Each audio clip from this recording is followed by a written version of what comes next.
这怎么交啊？交费啊！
没事儿，顺路的嘛。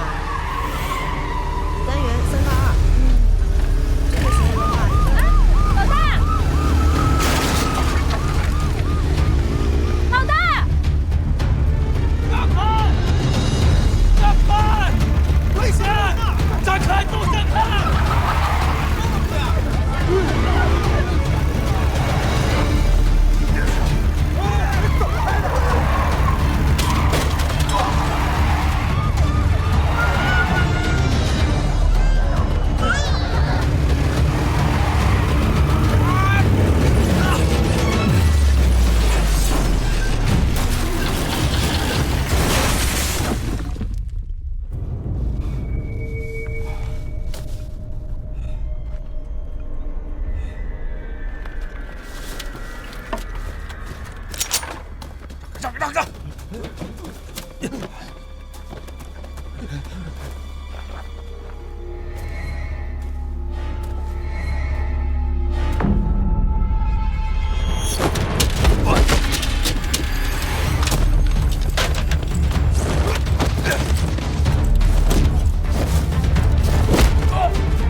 贼重要还是针线重要？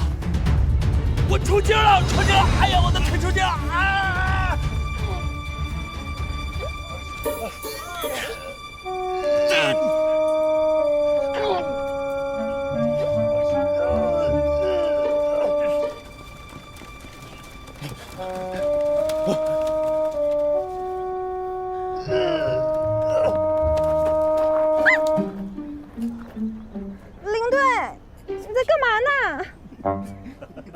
秦明，你小子一定是故意的！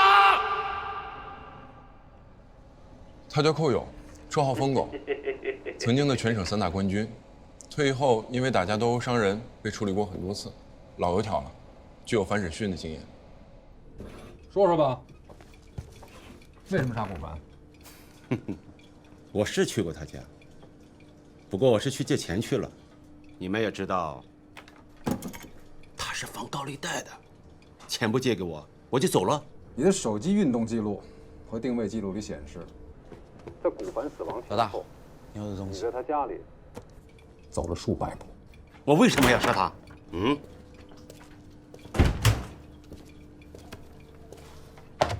我知道你不想为古凡的案子继续背锅了，我可以帮你审。可审讯是刑警的事儿。这样吧，找到线索，算你们刑警队的。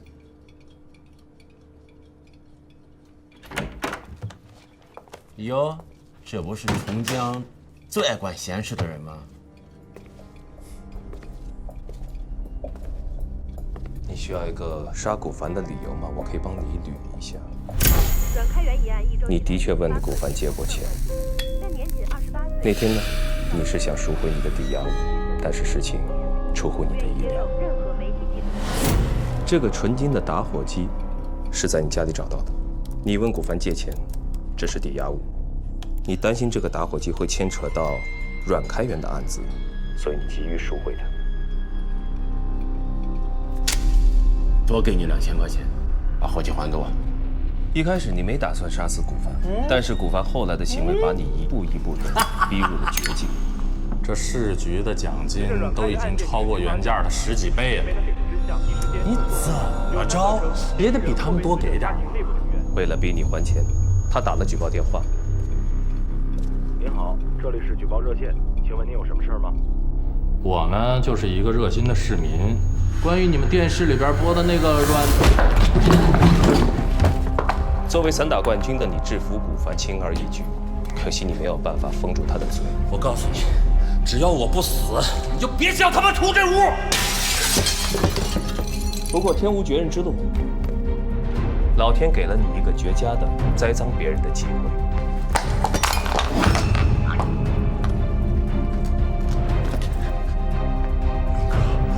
你的事儿我是不会说出去的，刘哥，请放我一马好不好？你迅速地清理了现场，删除了古凡电脑里的打火机抵押合同，所以，在你的手机运动记录里留下了在现场几百步来回走路的记录。都是你们猜的！你不承认没有关系，但是所有的证据链已经指向了你。你会被控谋杀，不只是古凡一条心，还有阮开元。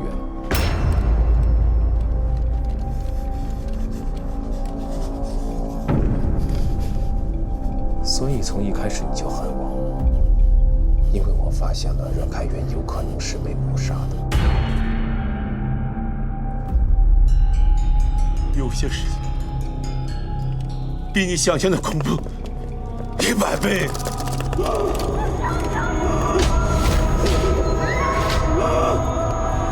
说出来。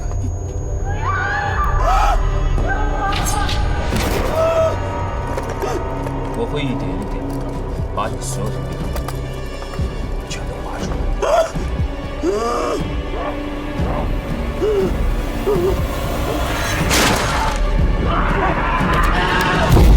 老大，你知道他为什么叫疯狗吗？因为疯狗永远都能记住猎物身上的气味，让气味咬着它。走了。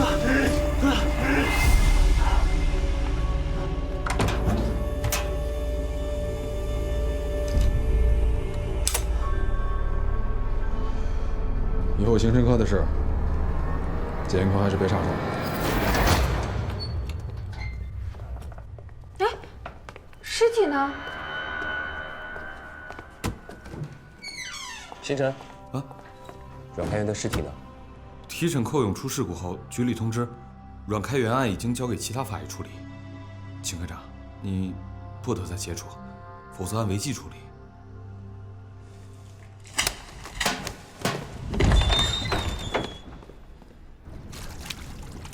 师傅，你说你都喜欢佳佳这么久了，打算什么时候表白啊？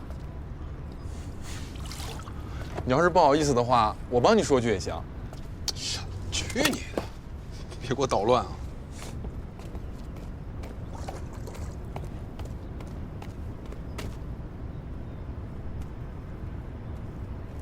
师傅，我先去方便一下。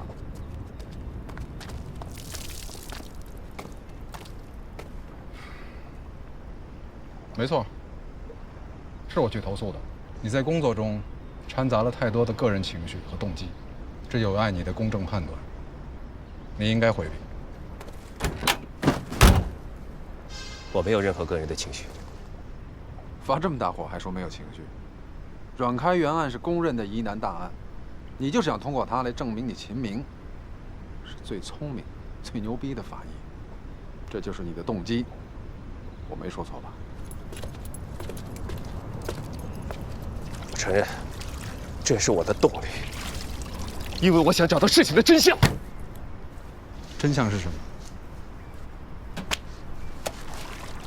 不是我林涛认为的就是真相，也不是你秦明的真相，就是真相。师傅，可我在押运的路上出事儿了。这。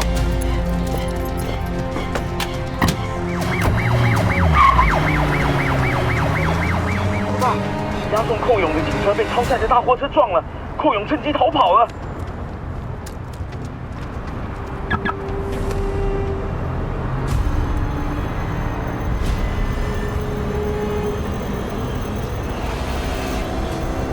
我记住了你的气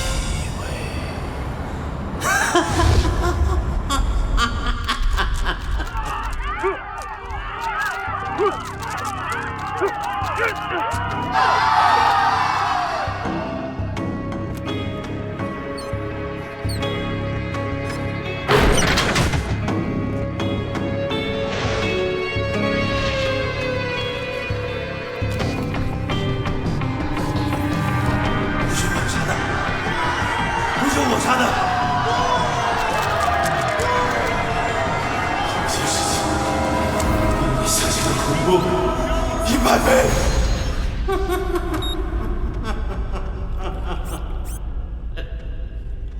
案件在那之后陷入了困境，师兄为寻找线索日以继夜。我后来才知道，那个时候他的眼睛已经出了问题。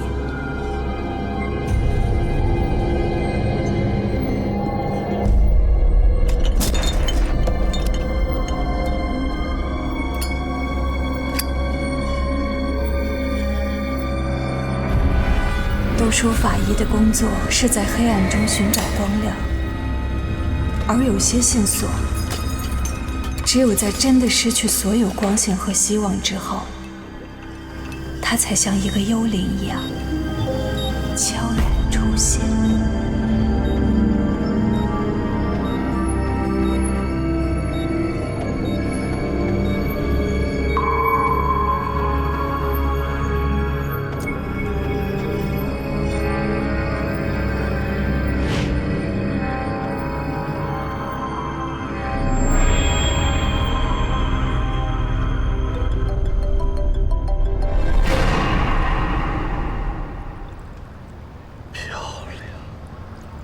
婉媛，你如此漂亮，还这么美丽，却单身，你知道为什么吗？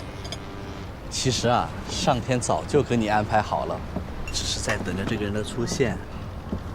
就比如说我。哎，秦明。哎，婉媛，这么巧？对啊，你怎么在这儿？怎么样，好吗？还行。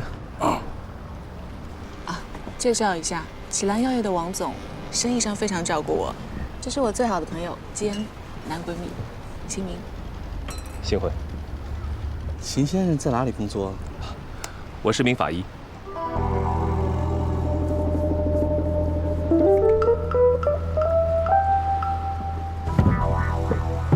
哎，婉媛，你和秦先生怎么认识的？我们是前同事。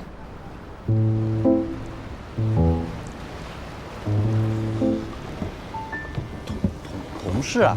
是啊。你最近在忙什么？啊，一承包商拖欠工程款，好心的急眼了。哎，给他这儿还有这儿各来一刀，人死了。那个人啊非常胖，光解剖就花了我整整5个小时。当时啊，我这切下第一刀的时候，这白花花一层脂肪就是不见血。于是乎呢，我就切下这第2刀。还是白花花的脂肪不见血，最后我切下这第3刀，你猜怎么着？怎么着？哎呀，王总，对不起啊，真不好意思。来，我帮你擦。真不好意思。来，我帮你擦。我来吧。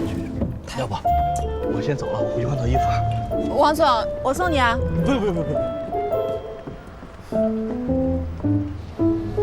编故事能力突飞猛进啊！我哪有编故事啊？真的花了5个多小时。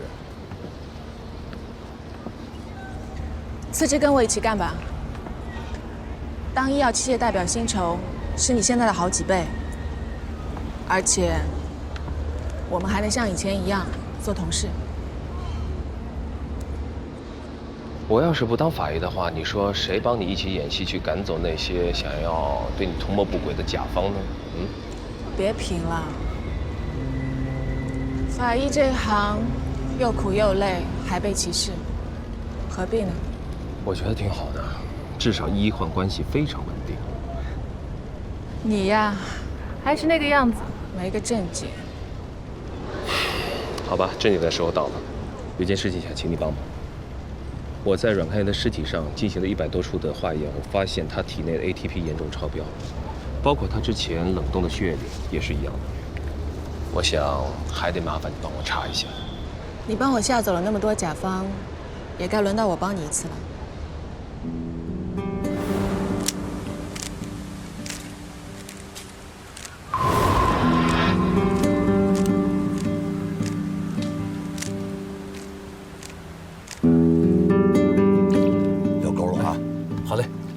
慢一点，慢一点。哎，要顺着他的劲儿慢。哎，放松。好。哎，佳佳，你看他们俩玩的多高兴。对啊，师兄他最近情绪一直都不大好，只有跟老师在一起才会这么放松。顺着劲。哎，来，哎，这鱼不小了。慢，哎，我的杆儿。哎呀，跑了。我就说嘛，啊，谁是渔，谁是渔夫。不一定啊！干杯！干杯！来，佳佳。哎，佳佳，要不要听一听你师兄的囧事啊？要。有一次啊，我们做毒物分析考试，马上就要交卷了，突然秦明大喊一声，他发现自己涂错了答题卡。原来师兄也会犯这么低级的错误啊！哎，千万不能泄露出去啊！我还是非常喜欢自己的学霸人设的。不错呀。哎，尝尝。顾婉媛说，找到那位因为 ATP 导致心衰死亡的病人，先走一步。哎，别忘了欠我们一次野餐啊！我陪你。再见。再见。这个病人的遗体很难得，我觉得对你的研究一定会有帮助，所以想办法说服家属同意解剖。谢谢。对我不用讲这2个字的。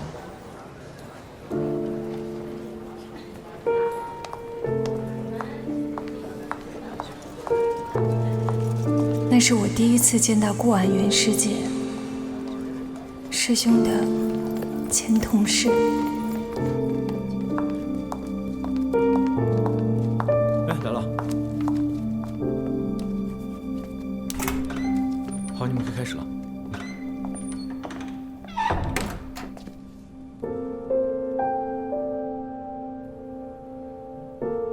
大宝说，师姐曾是一名非常优秀的法医。我就不进去了，我能为他做的也就到这里了。接下来就由你来陪伴他吧。听说他在解剖完一名小男孩后，就再也无法跨进解剖室一步。也许横亘在师兄和顾婉媛师姐面前的，正是这一道大门。他不愿意出来，他再也走不进去。而我也终于明白，法医不能感情用事，是师兄用多少痛苦的经验换来的一层盔甲。你说这世上会有灵魂存在吗？听说当年3毛古龙还有倪匡打赌，说是3个人其中任何一个人先死，一定要让其他2个人都知道。后来古龙先走一步，可是其他2个人根本没感应到。可见在这世界上，根本不存在是同一个灵魂。那是不是他们关系不够铁啊？行了，我们开始吧。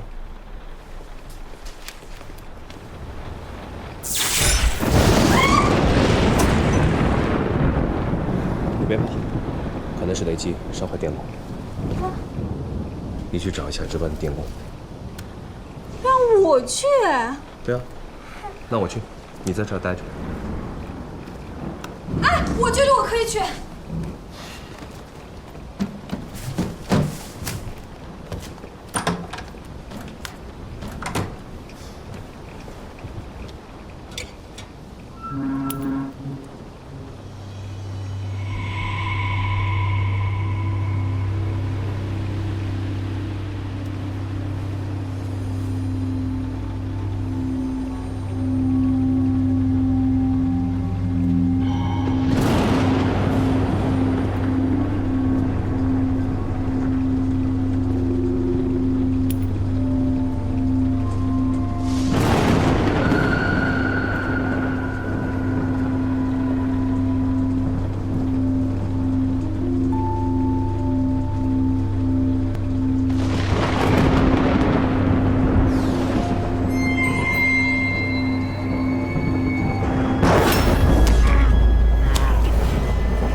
那一刻，我突然发现，师兄也会脆弱、恐惧。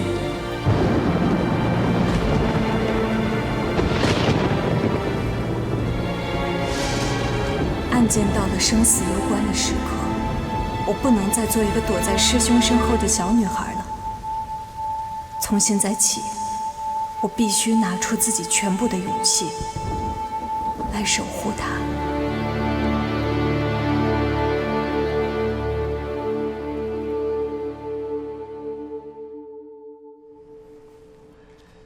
这是一过性黑蒙，它是长期高压力、大强度的工作，用眼过度疲劳引起的。失明是暂时的现象，但是不好好休息，就可能成为永久性的失明。哎，局长来了！据说阮开元案最大的嫌疑人是寇勇，是真的吗？玉楼身亡是真的吗？不好意思，不能透露。刑事失明会对案件有什么影响吗？局长说两句。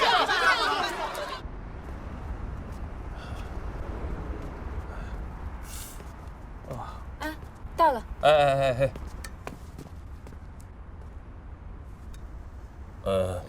不早了，你回家吧。不行，局长命令我监督你休息的。我家不方便。有什么不方便？没椅子啊。都说居所是一个人内心的外化。老大，你这个房子干净整洁，却冰冷没有生气啊！你长本事了，学会数落我了。我哪有这么聪明？哎，那面墙上是什么东西啊？魔方。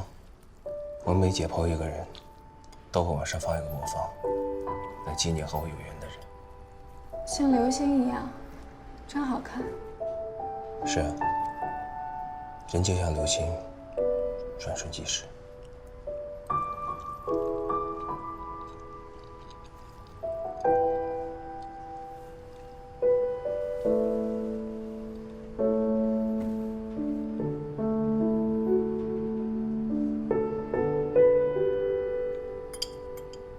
你在看什么呀？没看什么，我就是在想，你整天独来独往的，就不会感到孤独吗？孤独能让人冷静客观，对我们法医是好事。那你生活中都做些什么来打发时间？上知乎帮人答题啊，我可是知乎大神，你去看我的粉丝量就知道了。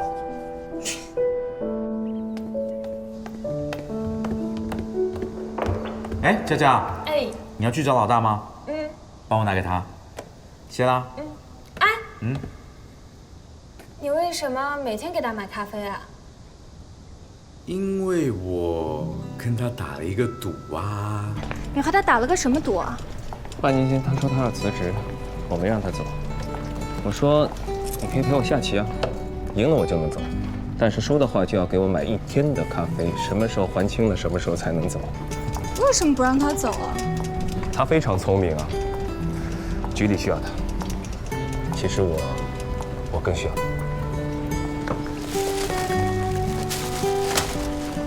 给，送你的。什么东西啊？几条金鱼，给你家里添点生气。拿回去吧。为什么？拿着。我怕被养死了，我会忍不住解剖它们。走吧。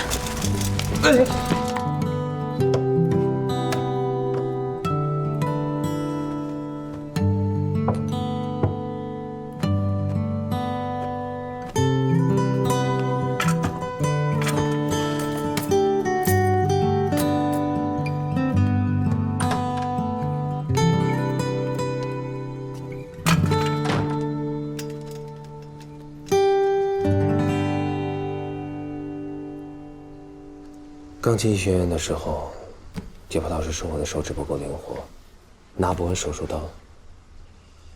邹教授就介绍我，让我去学琴。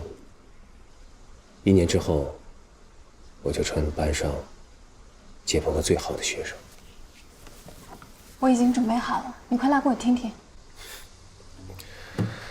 我现在这种状况，拉二胡才比较适合。拜托了，就一首，就一首好不好？我现在眼睛看不见了，手离开了手术刀，我哪还有心情再去拉琴？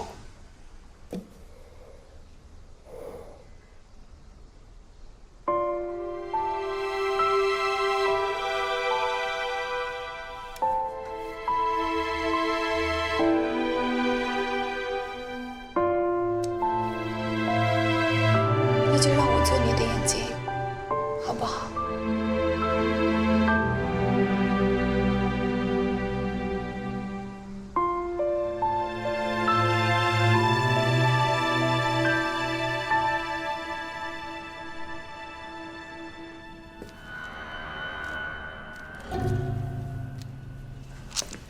损伤全部集中在一侧，胸部多处肋骨骨折，伤势外倾内重，一侧为甚，一次可以形成所有损伤，损伤严重非人力可以形成。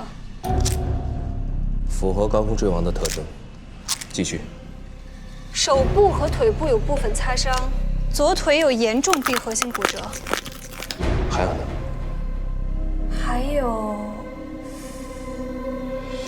啊，他的左脚少了2个脚趾，软开源也较致残缺。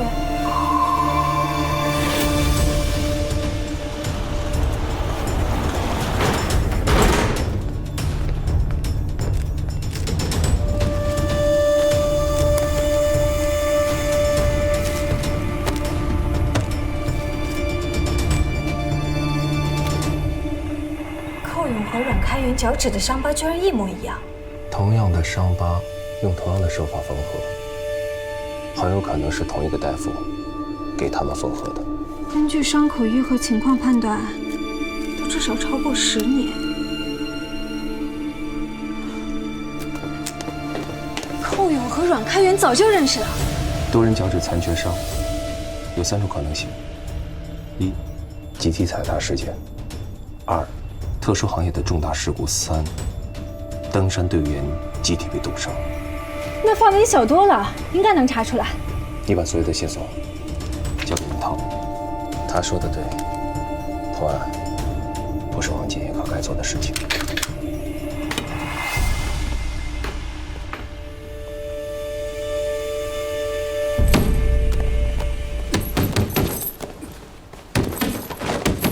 涛哥，涛哥。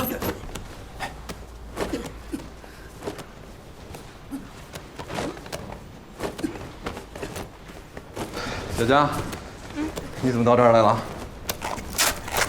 我有件事情要请你帮忙。说啊，你的事儿就是我的事儿。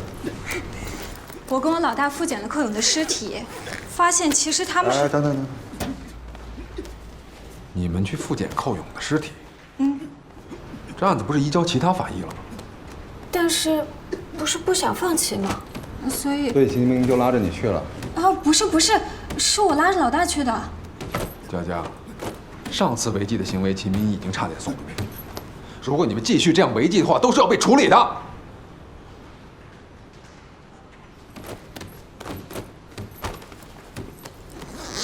我这样说是为你好，也为他好。我知道了，林顿。不好意思打搅了。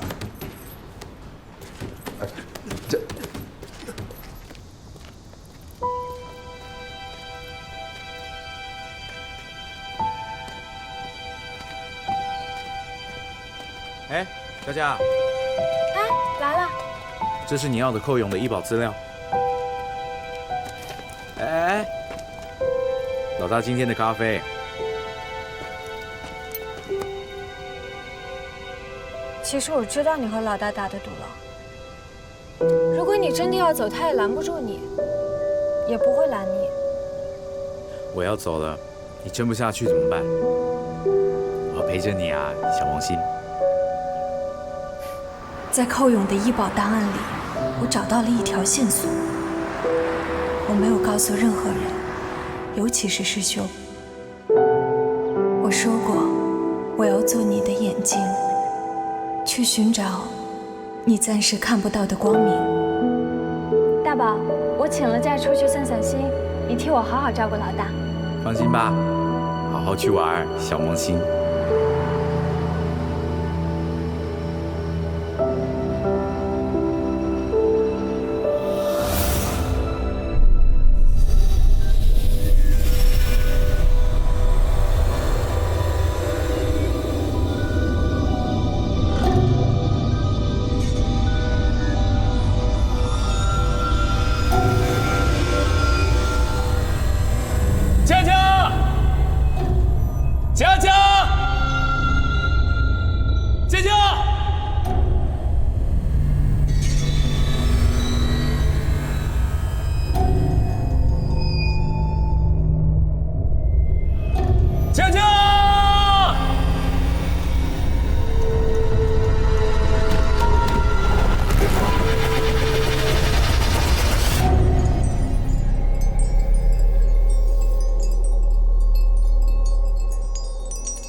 大宝，你的电话来得太巧了。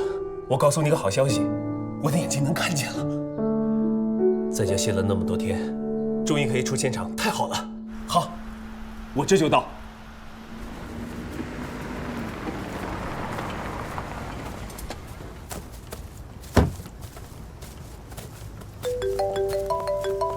大宝，我已经到现场了。哎，你在哪儿？我，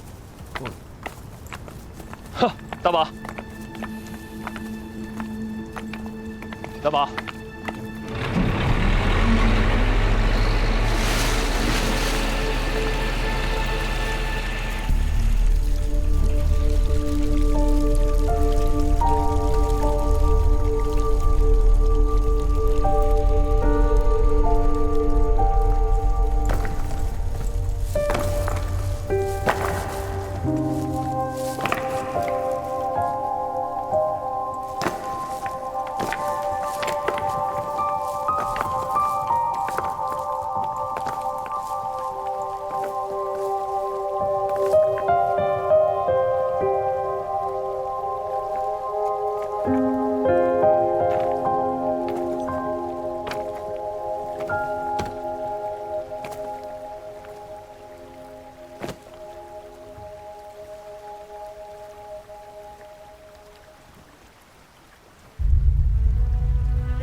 你说，这世上会有灵魂存在吗？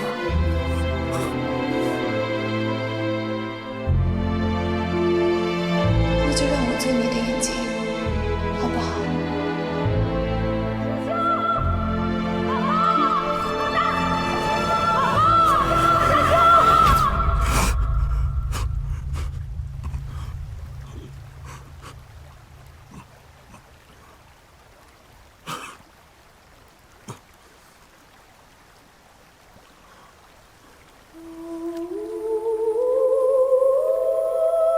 体表检测，现在开始，身体裸露部分没有抓痕、扭打、挣扎的痕迹，明显在溺亡之前已经昏迷。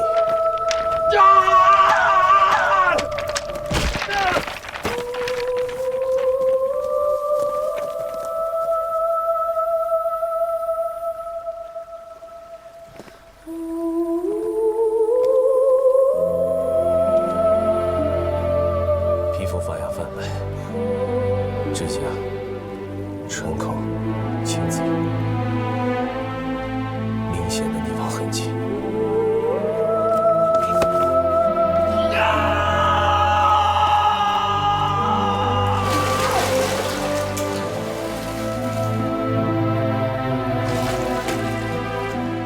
为什么要让他去查案？如果不是你，佳佳就不会死，就不会死。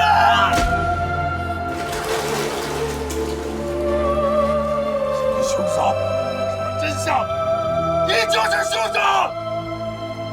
初步检测无法断定是否意外死亡，还需要继续解剖根基。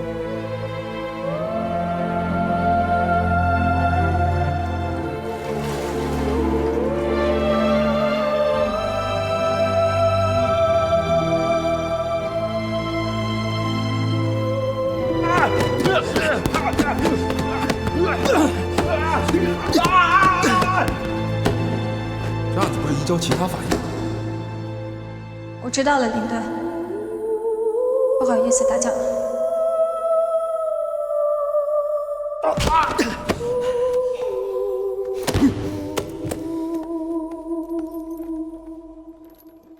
这个案子你们俩回避一下，我会调城北分局的法医和干警过来支援。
小萌新，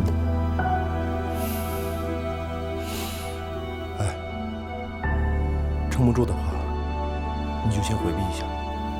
我陪着他，有个熟人在，他没那么害怕，对吧？开始吧。等等，这台解剖交给我。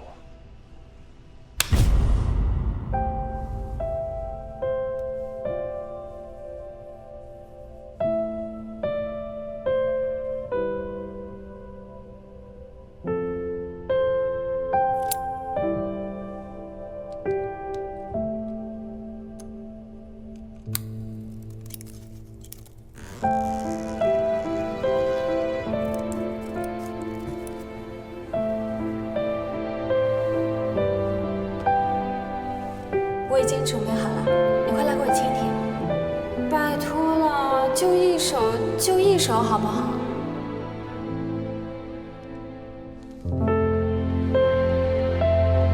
今天我终于成了一名实习法医，我觉得自己很幸福，因为可以更靠近他，和他呼吸着同一平方公里之内的空气，我都快醉氧了。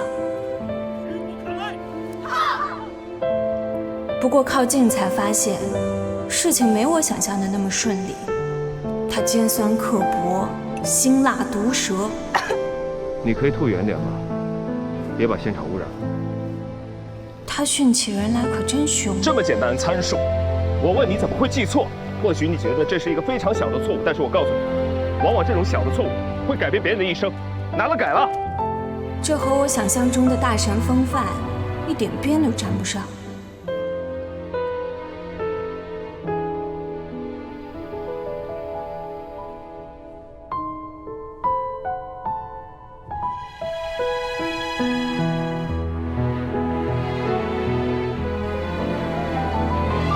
可是有时候，他又是那么的孤独，孤独到让我心疼。我想永远留在他的身边。人生总有一个时刻，要为自己的心做出选择。你可以去花溪医院，待会见他。干嘛在这儿当法医呢？因为喜欢啊。精神可嘉。因为喜欢，这是我全心全意的真话，你能听懂吗？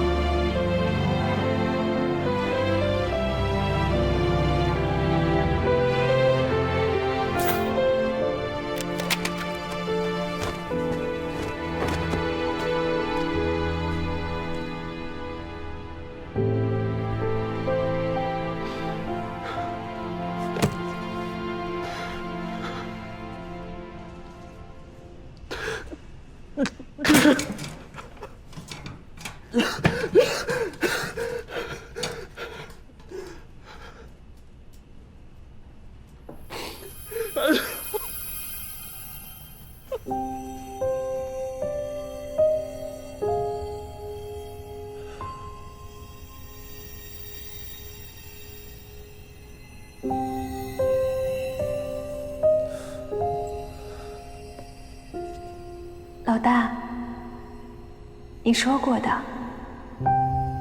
人只是由糖脂、蛋白质、水和无机物组成的细胞聚合体。动手吧，去寻找你最执着的真相。找到真相，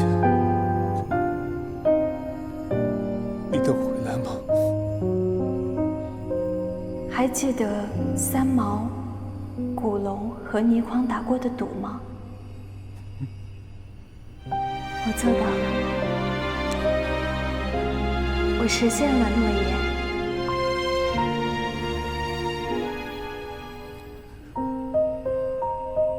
我明白了。心无旁骛，这时候你就是刀。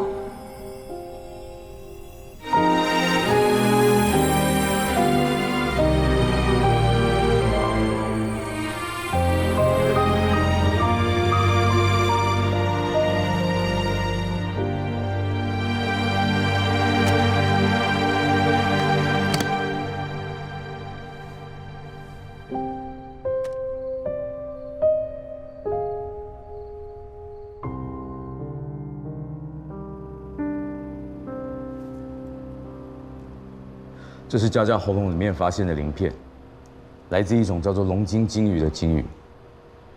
但是疑点是，这种鱼不可能存活在江中。所以你们最后的结论是？我们没有结论。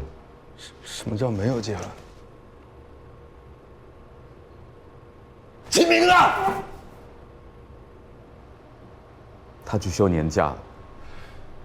我现在把他叫来。郝林，冷静点。他从警7年，一天都没有休过，就让他休一回吧。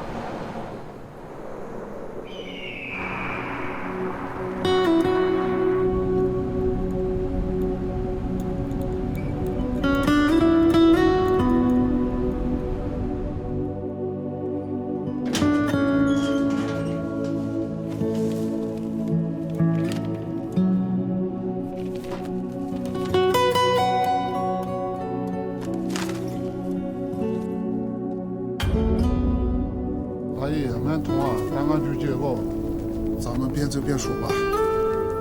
10几年前啊，我们这遭遇一场百年不遇的大雪灾，很多人都被困了，救援队没日没夜地挖了半个月，才把这条路打通了。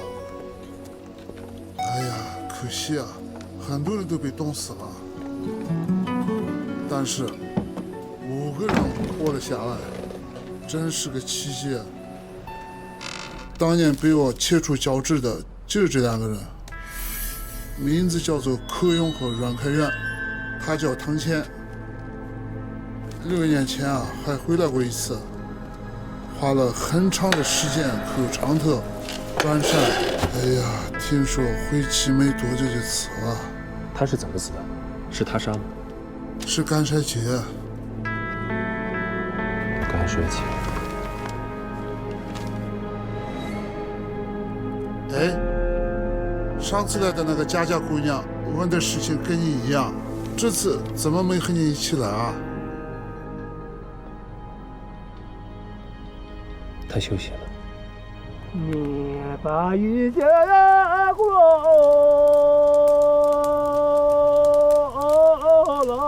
么？你跟着多了了把有的有着，年年不把眼。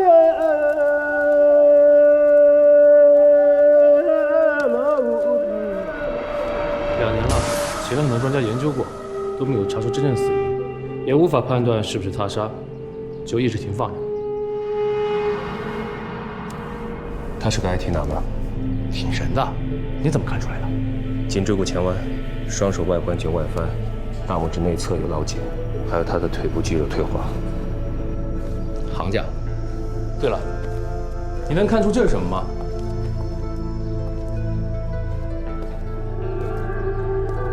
看不出来吧？这是他的肺。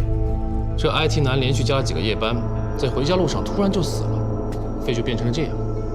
但体表没有任何的伤害。这件事情在上班族里引起了恐慌，都说他是过劳死，加班太多，肺都炸了。雪灾逃生之后，我儿子就疯了。我这辈子最后悔的事，就是让他学了画画。当年他迷上了那个女人，非要给他做助手，还跟着他去了雪山。那个女人是谁呀？他是一个画家，叫白化薇。白化薇，白化薇，白化薇，白化薇，白化薇！儿子，儿子，都报应了，都报应了！报应，报应！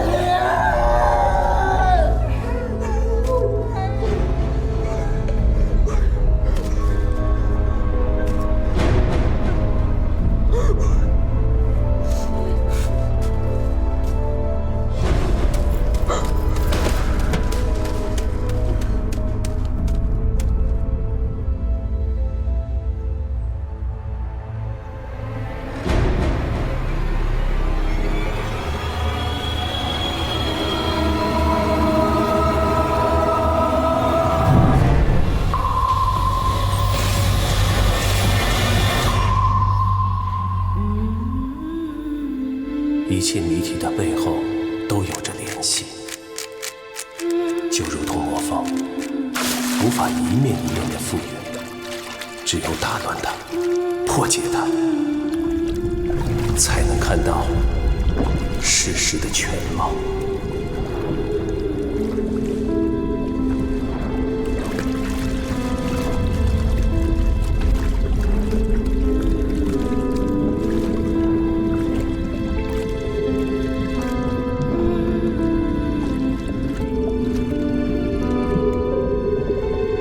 我耗尽最后一丝阳气，无限地去靠近你，无限地拷问自己。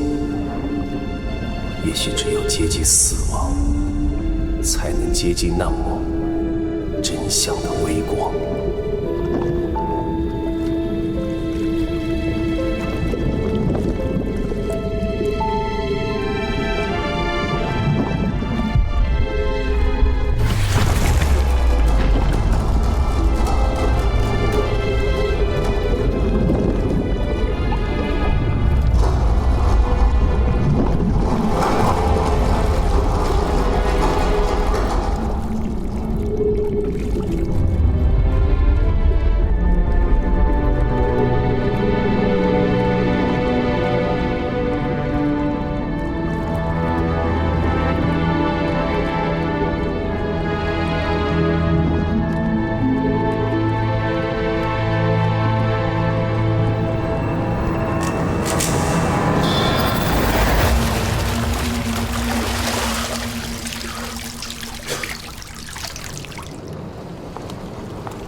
师母，齐明，你们这是要出去旅行吗？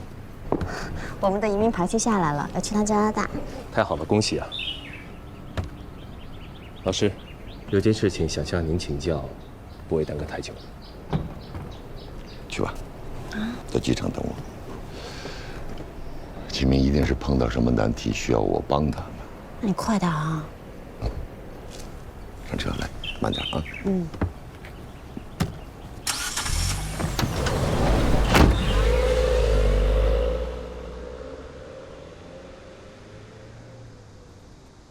这幅画叫《午餐》，虽然不敌莫奈的1/1000，但它是我心中最美的午餐。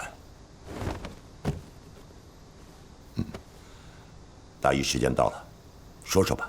您曾经给我们上药理课的时候说过几个案例，都是50到60岁之间，晕厥求医 ，ATP 注射40毫克之后出现了大汗抽搐、心跳骤停而死亡，其死因是注射了大量的 ATP 之后导致的窦性停泊，都是属于用药不当的医疗事故。ATP 是机体必不可少的，但是用量过了，良药也就变成了毒药。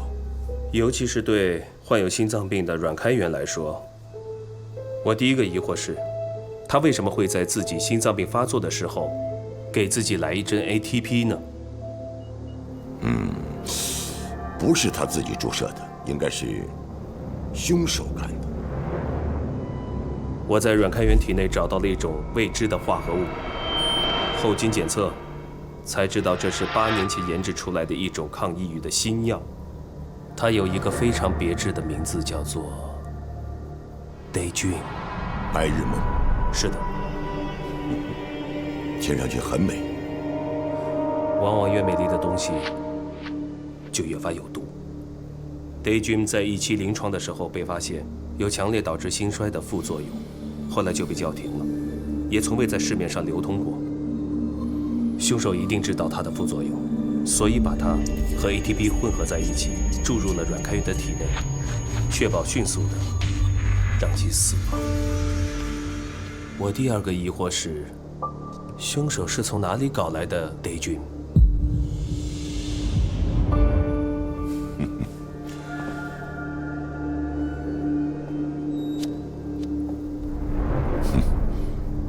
很久没有上临床了，对这种新药也没有听说过。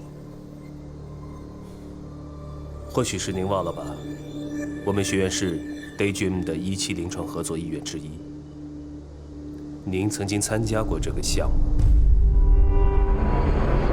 据我分析，阮开元和寇勇之间有着千丝万缕的关系。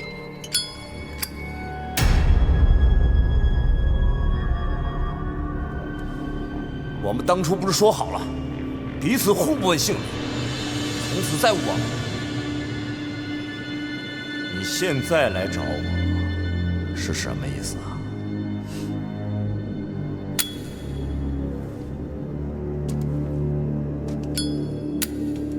你连火鸡都是金的，我却连饭都吃不上。什么意思？敲诈我？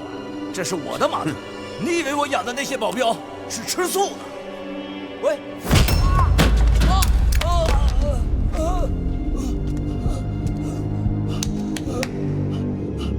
这事没完，把钱准备好。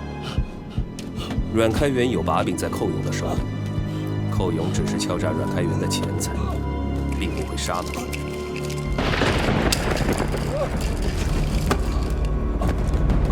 随后，真正的凶手出现。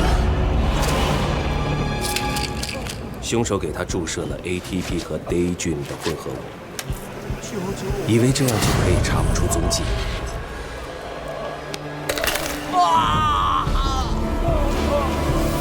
有趣的是，老天开了个玩笑，阮开元签署过遗体捐献书，他的遗体被送到了我们的医学院。从那天起，他就像个幽灵一样，在福尔马林里注视着你，让你的内心不得安宁。接下来遭你毒手的是张静。民法监，我马上就搞定。天天加班，还不给涨工资，还让不让人活了？那就去死啊！你给他吸入了液氮，肺部迅速冻结，窒息而死。门牙也在挣扎中被崩断了。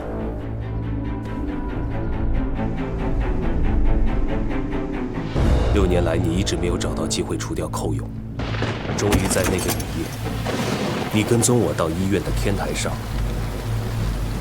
当时寇勇全部的注意力都被我占据，而我又刚好失眠。对你来说，这简直是一个千载难逢的机会。我最后的疑问是：你为什么这么做？是为了白华威吗？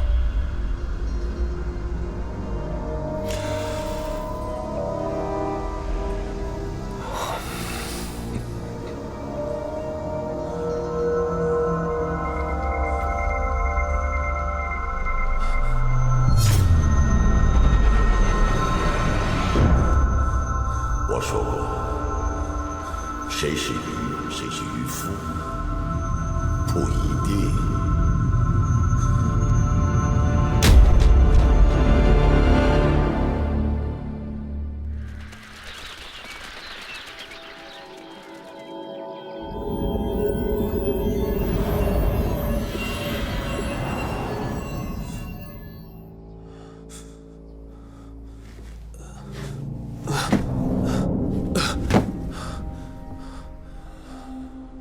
既然你提到了他的名字，那我就带你来看一看。这儿是他的画室，16年了，全世界都遗忘了他。到底发生了什么？这个故事憋在我心里6年了，没人能讲，没人能理解。16年前，我被评为了教授，也就是在那一年，我和我的女友白华薇订了婚，真是人生事业两得意。那是我人生中最快乐、最幸福的一年。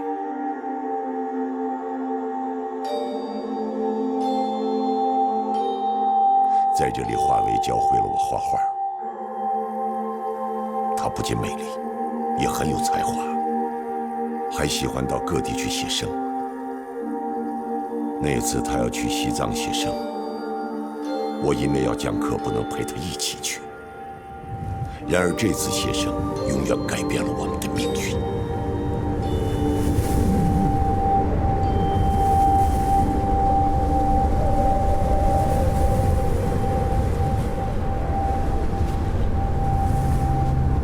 那年初夏，在西藏的写生途中，华为和他的助理遇上了意想不到的大雪灾。起来！雪灾过后，华为的尸骨始终没能找到。咱们打一个形象的比，我在失去他的痛苦中熬了10年。可有一天，我收到一封信，到现在信上的一字一句我都记得清清楚楚，痛入骨髓。写信的人叫唐乾，他得了肝衰竭，在人生最后时刻忏悔了这一切，希望能够得到内心的平静。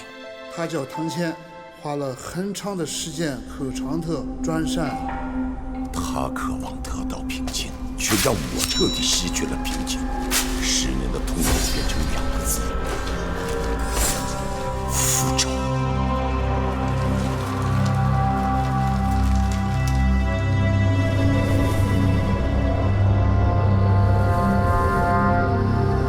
原来华为不是死于风雪，他找到了一个避难所。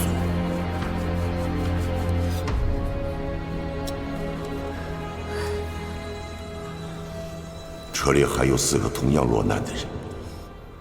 一开始，6个人相互帮助、扶持、抱团取暖，分享仅存的粮食。满怀希望等待着救援。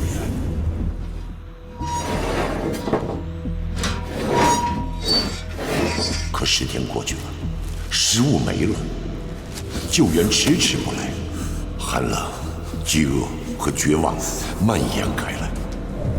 蛰伏的黑暗人性在茫茫血案中被唤醒。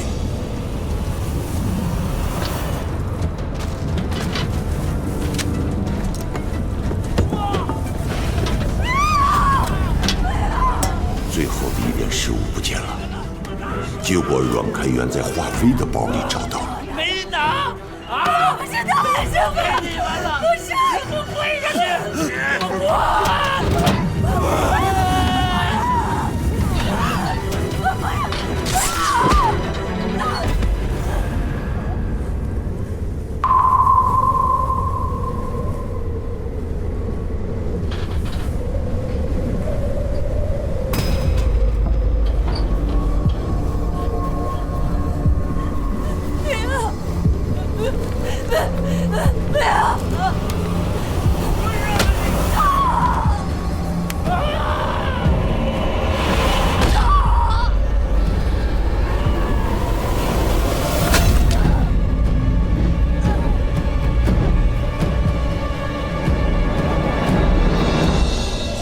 根本没有偷拿过食物，只是因为他无力反抗，成为了食物链里最快被淘汰的。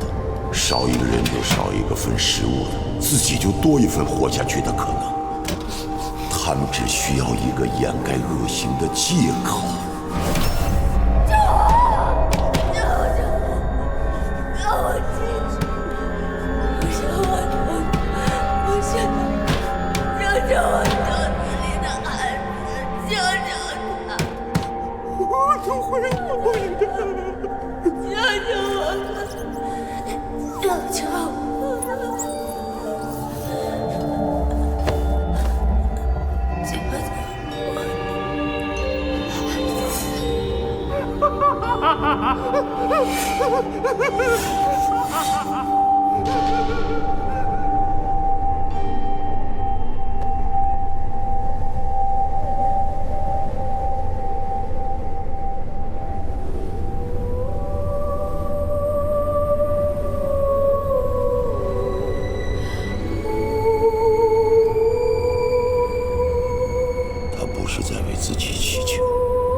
你说，华为是死于冰雪，还是死于人心？他们不该受到惩罚吗？他们不该死吗？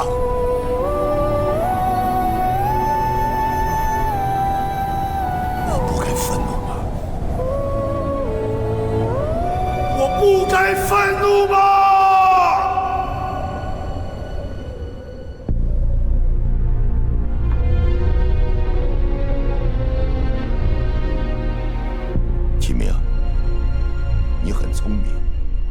但你猜错了一点，这6年我不是没有机会杀寇勇。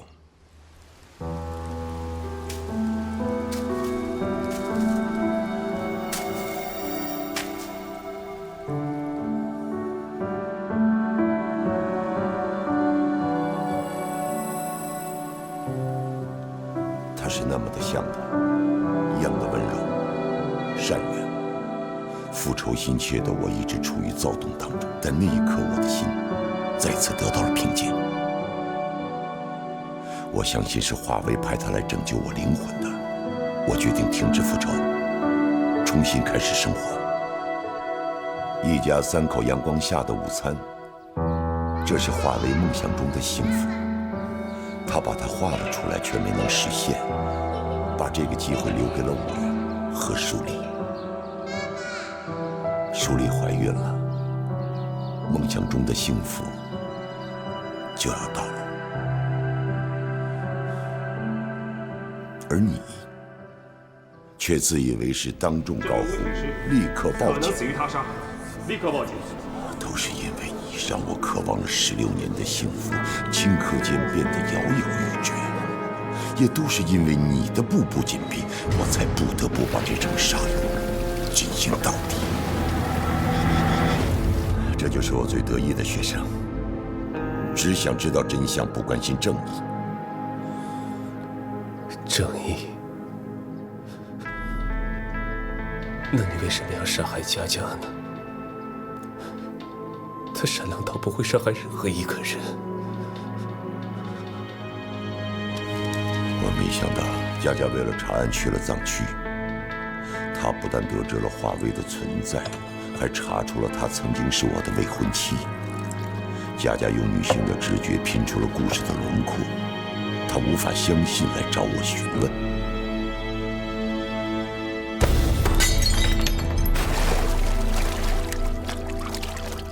我不想伤害佳佳，可舒丽怀孕了，我就要有孩子了。对不起了。即使是只有1/1000的机会，我也要拥有16年前我本该拥有的幸福。我要看着孩子出生，我要陪伴他成长，我要看着舒丽和孩子幸福。你所知道的并不是全部。所有的人都已经死了，你怎么可能知道？因为每一具尸体都会说话。汤浅死于肝衰竭，是因为在极度饥饿之下，他藏起了白化为用来稀释油画颜料的松节油，每天喝上一点，短短的10天就把他的肝脏全都破坏了。在接下来的10年，他每天都受着病魔的折磨，这或许是对他犯下错误的惩罚。张坚拿走了白化为的衣物，在血灾中，他饥寒交迫，患上了严重的创伤应激症。从那时候起，就算在炎热的8月，他都会觉得冷。对饥饿的恐惧迫使着他不断的进食，体重足足增长了200多斤。对于寇勇，那段经历成了他挥之不去的梦魇，他时常出现幻觉。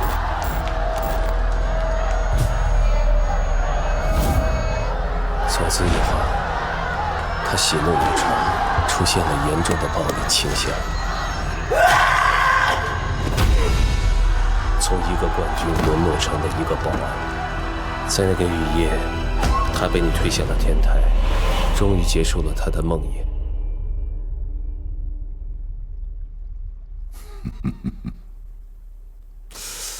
按你的意思，所有害死华为的人都是情有可原的。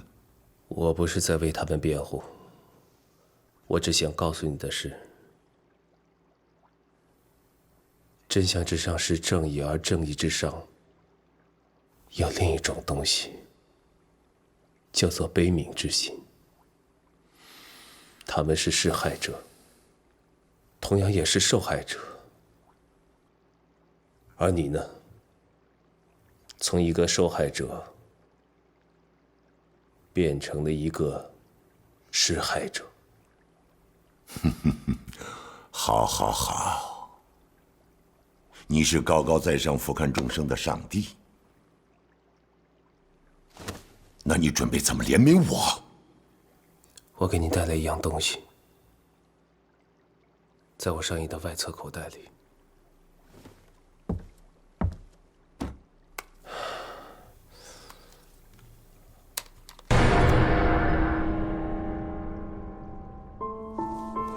这是他出发前我在他指甲上画的记号，约定一回来我们就结婚。16年。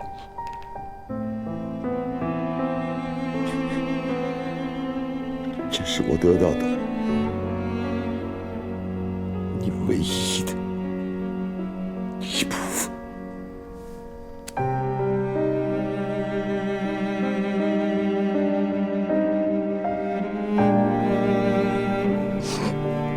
老师错了，金梅啊，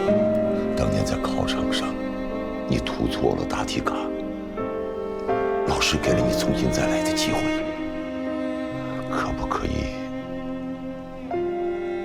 给老师一次重新再来的机会呢？可是人生不能重来。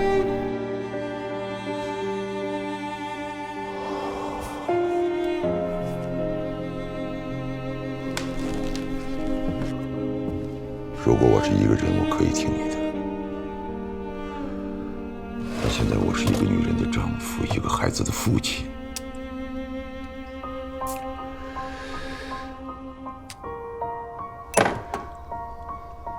对不起了。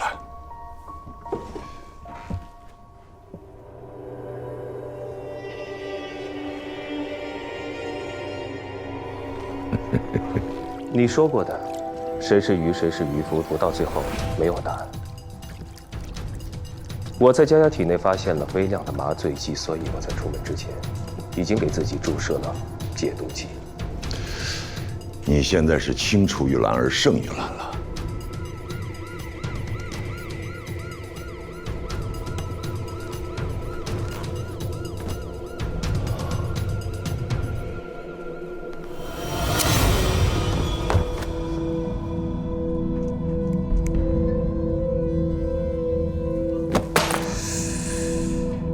你为什么这么做？我杀死了自己心爱的学生，却被最得意的弟子送上了断头台。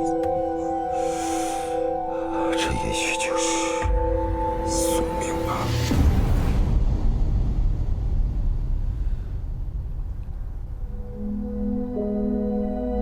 金明，我求你最后一件事。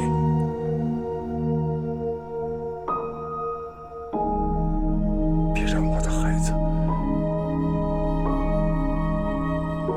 知道他的父亲是凶手。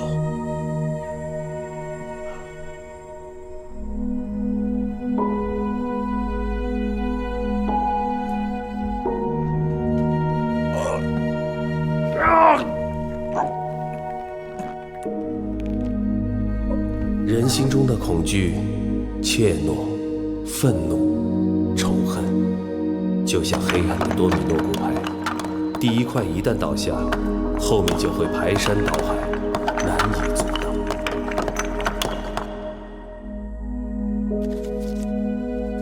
当善良的力量把罪恶的多米诺骨牌停下的时候，被拯救的不只是生命，还有希望。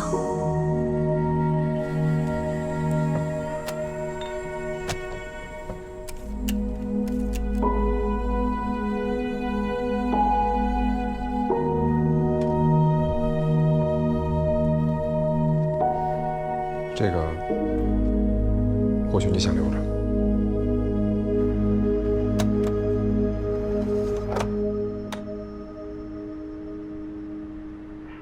各位老师好，我叫范佳佳。你为什么报考这里？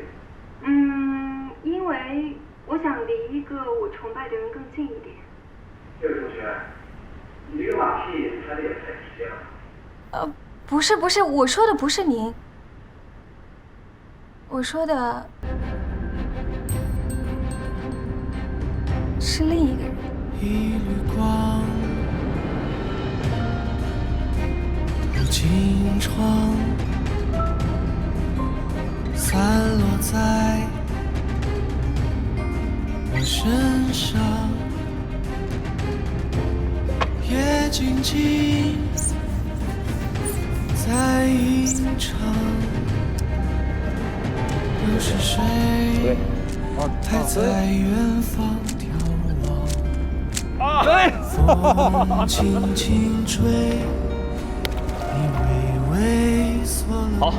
我的演讲结束，接下来是提问的时候，大家可以提问啊。师兄，你为什么一直坚持做法医？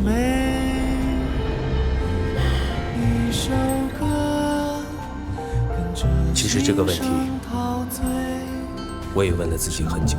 编织景象，画出你的模样。